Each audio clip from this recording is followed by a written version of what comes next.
జరిగింది అది కాదండి. రాస్తారు పేరెంట్స్ 15 మందిని తీసుకొని వచ్చారు.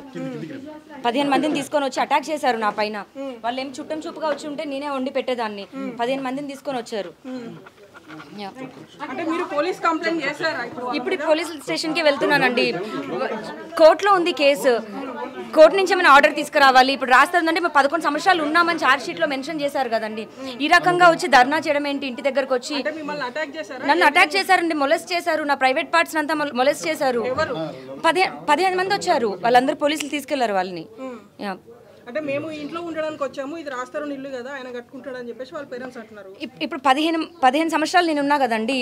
ఈ రోజున సడన్ గా వచ్చేసి రాస్తారు ఇల్లు అని చెప్పి వచ్చిన వాళ్ళు డైరెక్ట్ గా వాళ్ళిద్దరు రాలేదండి. 15 మంది మనుషుల్ని తీసుకొని వచ్చారు. నేను ఒక 8 మంది ఆడోళ్ళు ఉన్నారు. వాళ్ళు వచ్చిన పైన అటాక్ చేశారు. అటాక్ చేసి నన్ను పై నుంచి మెయిన్ గేట్ వరకు జుట్టు పట్టుకొని లాక్కొని వెళ్ళారు. అప్పుడు పోలీసులు వచ్చారు. పోలీసులు చూసారు అదంతా. మీరు కూడా డాగ్స్ మీద వదిలేరని చెప్పేసి వాళ్ళు చెప్తున్నారు. ఎవరు వదలలేదు, అందరు లోపటే ఉన్నారు. ఎదురింటి సీసీటీవీ వాళ్ళది కూడా ఫుటేజ్ ఉంది. 15 మంది వాళ్ళు దాడి చేశారండి. అంకుల్ అంటే ఇక్కడ కూర్చున్నారు. అంటే ఏం చెప్తున్నారు వాళ్ళు? ఎందుకు దాడి చేయాల్సి వచ్చింది? నన్ను ఇంట్లో నుంచి పంపించాలి అన్నది ఒకటే ప్లాన్ అండి. మరి కోర్టులో ఉంది కదా కేసు, ఈ రకంగా పంపించేది ఏంటి? నేను రాస్తారు మీద కేసు పెట్టినప్పుడు అంకుల్ ఆంటీ అని వెళ్ళి తలుపు కొడితేనే చంపడానికి వచ్చాను అని మాట్లాడారు. ఇప్పుడు చేసే మరి దాడి దీన్ని ఏమంటారు? అంటే వాళ్ళు కూడా మేము ఇంట్లో ఉండడానికి వచ్చామని చెప్పేసి అంటున్నారు. మరి వాళ్ళు ఇంట్లోకి వస్తే మీరు ఎందుకు యాక్సెప్ట్ చేయట్లేదు? వాళ్ళని డోర్ ఎందుకు నాక్ చేశారని చెప్పేసి చెప్తున్నారు వాళ్ళు. 15 మంది వచ్చారండి. 15 మంది నన్ను అటాక్ చేశారు. సీసీ కెమెరాలు పగలగొట్టేశారు. డోర్లన్నీ పగలగొట్టేశారు. నార్మల్ అసలు లేదు. నేను వాళ్ళు ఇక్కడ కింద కూర్చున్నప్పుడు అంకుల్ ఇదంతా ఆపమనండి అన్నా కూడా ఆపలేదు. ఇప్పటికీ రాజస్థాన్ వస్తే మీరు వెల్కమ్ చెప్తానంటున్నారు, మరో పక్క రాజస్థాన్ కోర్టులు మెట్లు ఎక్కిస్తాను అంటున్నారు. అంటే ఎలా చూడండి, 2 రకాలుగా మాట్లాడారు. అంటే మరి నేను కేసు పెట్టానండి. అతనికి ప్రేమ లేదేమో, నాకుంది. తను మళ్ళీ పని చేసుకుంటాడు, నార్మల్ అవ్వాలి అని చెప్పి మీడియా వేదికగానే నేను సారీ చెప్పాను, పని చేసుకోవాలని. సారీ రా చిన్నోడా, కాళ్ళు పట్టుకొని సారీ చెప్తాను అని. కేసు వెనక్కి తీసుకుంటానని చెప్పాను. లోక్ అదాలత్లో వేసాము. మరి అలా ఏమైనా కాంప్రమైజ్ కి మాట్లాడొచ్చు కదండి. దాడి ఏంటిది? అంటే హీరో అయిపోతే ఇంకా ఏది చేసినా నడుస్తుందా? ఈ ఇంటి నిర్మాణంలో మీరేం డబ్బులు ఖర్చు పెట్టలేదని చెప్పి వాళ్ళ పేరెంట్స్ చెప్తున్నారు. ఎంత ఖర్చు పెట్టారు? 16 సంవత్సరాలు మేము సహజీవనం ఉన్నామండి. 2014లో మేము పెళ్లి చేసుకున్నాము. అదంతా నిజం. ఈ రోజున సొంత ఇల్లు వచ్చింది కదా. 1.5 ఎంతో పెట్టుకున్న ఇల్లు, 1.5 పెట్టుకున్న ఇల్లు 12 కోట్లు అయిందని ఒకే ఒక్క కారణంతో, డబ్బుల గురించి మాత్రమే. మరి 11 సంవత్సరాలు నేను ఉన్నాను కదా మనిషిని, నా ఎగ్జిస్టెన్సే లేదు అంటే ఎలా? ఇప్పుడు అదే డబ్బుల కోసం 12 కోట్లు మీరు ఇక్కడ ఉంటున్నారని చెప్పి వాళ్ళు చెప్తే మీరేం చెప్తారు? ఏమని ప్రూవ్ చేసుకోగలనండి నేను? ఎలా? మీ దగ్గర ఇంటికి సంబంధించిన డాక్యుమెంట్స్ కూడా మీ దగ్గర ఏం లేవు. ఆ డాక్యుమెంట్స్ కూడా మేము వేరే వాళ్ళ దగ్గర పెట్టే లోన్ తీసుకున్నామండి. ఆ ఇల్లు కూడా ఇంకా అవన్నీ పర్సనల్స్ ఇది అవుతాయి మా తరపున. మరి ఇప్పుడు 11 సంవత్సరాలు నా జీవితాన్ని రాస్తారు ఇవ్వమనండి. నన్ను ఎలా అయితే తీసుకొచ్చాడో నన్ను తీసుకెళ్లి మా పేరెంట్స్ అప్పచెప్పమనండి, నేను వెళ్ళిపోతాను. ఖచ్చితంగా రాస్తారు కోర్టు మెట్లు ఎక్కిస్తానండి. ఈ ఇంటికి సంబంధించి ఇప్పుడు మీరు డిమాండ్ ఏ రకమైన డిమాండ్ చేస్తున్నారు? ఇక్కడ ఏం జరిగిందో దానిపైన కంప్లైంట్ చేస్తాను. ఆల్రెడీ మీరు ఒకసారి రాస్తానికి సారీ చెప్పారు, దాని తర్వాత ఆయన నుండి రెస్పాన్స్ వచ్చిందా మీకు? ఈ రకమైన రెస్పాన్స్ అండి. నేను పబ్లిక్ గా నేను సారీ చెప్పి నీ పనే నువ్వు చూసుకోకొని నేనే వెళ్ళిపోతాను అని పబ్లిక్ గా నేను చెప్పిన తర్వాత ఈ రకమైన దాడి. అంటే ఇప్పుడు వాళ్ళ ఇంట్లో వీడియో కాల్ లో రాజ్ తరుణ్ కూడా ఉండి వాళ్ళందరినీ అవును ఎవరో ఒక చిన్న అబ్బాయి వీడియో కాల్ లో ఉన్నాడు, లాగండి దాన్ని బయటికి అని అంటున్నాడు వీడియో కాల్ లో రాజ్ తరుణ్. అండ్ ఆ 10 మంది వచ్చిన వాళ్ళందరూ ఫోన్స్ రికార్డ్ చేశారండి. దయచేసి ఆ డేటా చూసి నన్ను ఎంత అసభ్యకరంగా లాగారు. రాజ్ తరుణ్ పేరెంట్స్ వస్తే నేను రానివ్వలేదా, లేకపోతే దాడి చేసి నన్ను బయటికి లాగారా అన్నది నిజంగా అందరూ చూడాలి. ఖచ్చితంగా అత్తమామ వచ్చినప్పుడు మరి ఎందుకు లోపలికి మీరు ఇన్వైట్ చేయలేదు? అదే చెప్తున్నానండి. రాజ్ తరుణ్ ఇదంతా తప్పుగా మ్యానిపులేట్ చేయొద్దు దయచేసి. రాజ్ తరుణ్ వాళ్ళ పేరెంట్స్ వచ్చి ఉంటే నేను తెలియని వాళ్ళనే రానిచ్చి అన్నం పెట్టి పంపిస్తాను. నేను రాజ్ తరుణ్ పేరెంట్స్ మాత్రమే రాలేదు, 15 మంది దుండగుల్ని తీసుకొని వచ్చారు. అది నిజం. కలిసి వచ్చారండి, అందరూ కలిసే వచ్చారు. అసలు ఆపలేదు, కూర్చొని ఉన్నారు.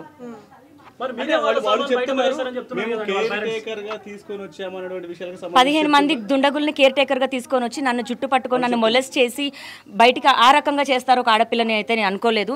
అండ్ ఆడవాళ్ళే చేశారు, అది ఇంకా బాధాకరం. నేను ఆడవాళ్ళ కోసమే ఫైట్ చేసిన మనిషిని. ఇటు రాస్తారు అటు అవనండి, అటు మస్తాన్ సాయి అవనివ్వండి, ఇద్దరికి కూడా నేను పోటీగా ఉండి ఆడవాళ్ళ మీద జరుగుతున్న దానికే చేశాను. నేను ఈ రోజు కూడా మస్తాన్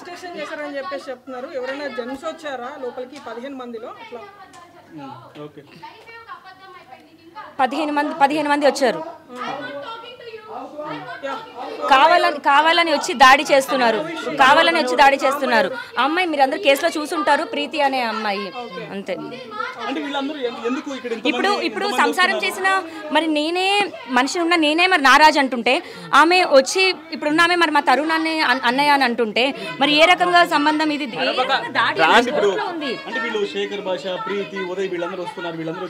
అంతే అండి. ఇప్పుడు లావణ్య ఒక్కదాన్ని కాదు పంపించేస్తే ఎవరి షేర్ వాళ్ళకి వస్తుంది, దాన్ని ఇంటి నుంచి పంపించాలి అన్న వాళ్ళ ఈగోకి మాత్రమే. కోర్టులో ఉంది, కోర్టు ఆర్డర్ తెచ్చుకోమనండి, కోర్టులో ప్రూవ్ చేసుకోవాల్సి వస్తుంది కదా. మళ్ళీ మేము ఎంత పెట్టాము లేకపోతే మా డబ్బులు ఏంటి అని నిస్సాయిత స్థితిలో ఉన్నానండి నేను. నాకు ఇప్పుడు కూడా గ్రామ్ బంగారం లేదు. నేనేమి బంగారం కోసం ఇది కోసమో కాదు, అన్ని తాకట్లు పెట్టుకుంటూ వస్తేనే మాకు ఈ రోజున సొంత ఇల్లు అనేది వచ్చింది. అంటే వాళ్ళ పేరెంట్స్ చెప్తుంది అసలు పెళ్ళే కాలేదు, దౌర్జన్యంగా మా అబ్బాయి ఇంట్లో ఉంటుందని చెప్పేసి వాళ్ళు ఇందాక మాట్లాడారు. పోలీసులు ఛార్జ్ షీటే ఇచ్చారు కదండి, 11 సంవత్సరాలు మేము ఉన్నామని. రాజ్ తరుణ్ వాళ్ళ ఫాదర్ ఇచ్చిన హౌస్ కాదండి, మేమిద్దరము కిరాయి ఇంట్లో 3,000 కిరాయిలతోనే స్టార్ట్ చేశాము. అలా 7-8 ఇల్లులు దాటిన తర్వాత సొంత ఇల్లు అన్నది చేసుకోవడం జరిగింది. మరి ఇన్ని సంవత్సరాల పైన లావణ్య మీద లేని కేసు, దట్టు డ్రగ్స్ ఈ రోజున ఎందుకు వచ్చాయి? మీ అందరి ముందే దయచేసి నన్ను టెస్ట్కి తీసుకెళ్ళండి, పాజిటివ్ వచ్చిన రోజున మీ అందరే పంపించండి, నగర పరిష్కారం చేయండి. రాజధానికి సంబంధించిన ఇల్లు కాబట్టి వాళ్ళ పేరెంట్స్ వచ్చి ఇక్కడ కూర్చోవడం జరిగింది. లావణ్యకి ఏ హక్కు ఉందని చెప్పి ఇంట్లో ఉంటుంది, వాళ్ళు ఎందుకు బయట నిలబెట్టిందని చెప్పి శేఖర్ భాష కూడా ప్రశ్నించడం. ఆ వ్యక్తికి ఏం చెప్తారు మీరు? సంబంధం లేని ఒక వ్యక్తి వచ్చి అలా మాట్లాడుతుంటే 11 సంవత్సరాలు ఉన్నానండి నేను, నా జీవితం ఏం కాను. మీడియా ముఖంగా రాజ్ తరుణ్ వచ్చి అంత చండాలంగా మాట్లాడిన తర్వాత నా జీవితం ఇంకా ఏమవుతుంది? నేను సెపరేట్ చేయడానికి సారీ అని కూడా చెప్పాను. చివరిగా ఎప్పుడు మాట్లాడాడు రాజ్ తరుణ్? ఇష్యూస్ అన్ని వచ్చిన తర్వాత మళ్ళీ మన కాంటాక్ట్ చేసే ప్రయత్నం చేశారు, ఎందుకంటే ఆల్రెడీ ఆయనకి సారీ కూడా చెప్పారు కాబట్టి. సో మీరు అతన్ని కాంటాక్ట్ చేశారా లేదా అతను కాంటాక్ట్ చేసే ప్రయత్నం చేశారు? మీరు ఇప్పటికీ చూసినట్టయితే ఎవరైతే పీపుల్ ఉన్నారో స్టార్టింగ్ నుంచి కూడా వాళ్ళే గ్రూప్గా జాయిన్ అయ్యి నా మీద చేయాలనే చేస్తున్నారు. నేను అప్పుడు ఒంటరిదాన్ని, ఇప్పుడు ఒంటరిదాన్ని. లీగల్ పరంగా నేను ఎటువంటి యాక్షన్ తీసుకోవాలో, ఎలా ఫైట్ చేయాలో నేను మంచిగా అలాగే ఫైట్ చేస్తాను. న్యూసెన్స్ చేస్తుంది వాళ్ళండి. లేదు, రాజ్ తరుణ్ గొంతు నేను విన్నాను, వీడియో కాల్లో రాజ్ తరుణ్ మాట్లాడాడు. మేనేజర్ కి కూడా రాజ్ తరుణ్ యాక్సెస్ ఇస్తేనే వాళ్ళందరూ లోపల రావడం జరిగింది. ఇప్పుడు వద్దండి, డాగ్స్ అన్ని కూడా లోపల ఉన్నాయి, అన్ని చూపించడం జరిగింది ఆల్రెడీ. వద్దండి ప్లీజ్, మొత్తం సీసీ కెమెరాస్ అన్ని ఇదిగోండి. అక్కడ తలుపులన్నీ పగలగొట్టేశారండి, తలుపులన్నీ అలాగే అన్ని డోర్స్ పగలగొట్టారు. వద్దులేండి ప్లీజ్, ఆల్రెడీ చూపించాము ప్లీజ్. నేను 5 రూమ్ లో ఉన్నానండి.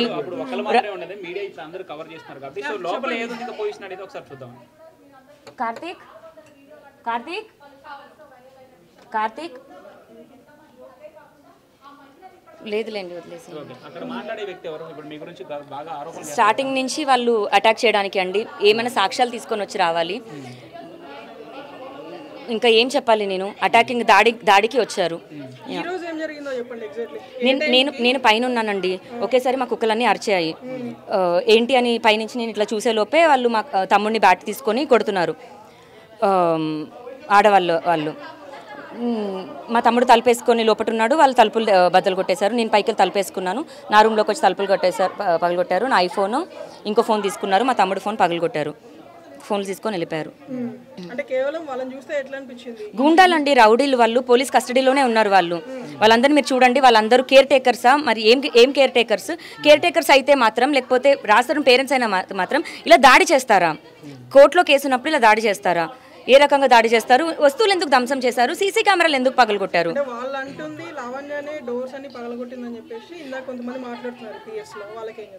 ఎవ్రీథింగ్ రికార్డ్ అయిందండి. పోలీసుల స్టేషన్లో ఉన్న వాళ్ళు కూడా వాళ్ళ ఫోన్లలోనే ఉన్నాయండి, వాళ్ళ ఫోన్లే యాక్సెస్ చేయమనండి, వాళ్ళ ఫోన్లోనే డేటా ఉంది.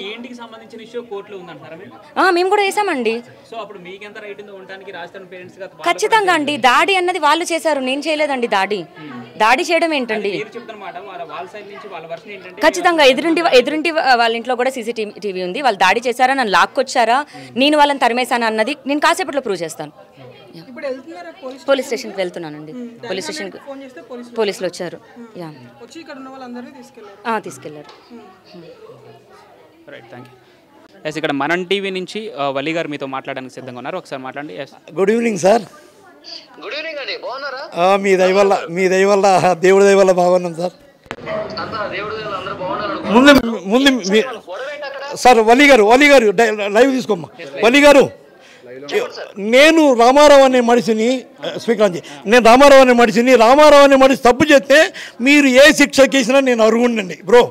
అలీ గారు అర్థమైందండి. వాళ్ళు డైరెక్ట్గా కొంచెం అలీ గారు వాడు అమ్మా నాన్నగా వచ్చి వాళ్ళ ఇంట్లోకి అధికారం ఉంది బ్రో, ఉంది కదా అలీ గారు? ఉంది కదా.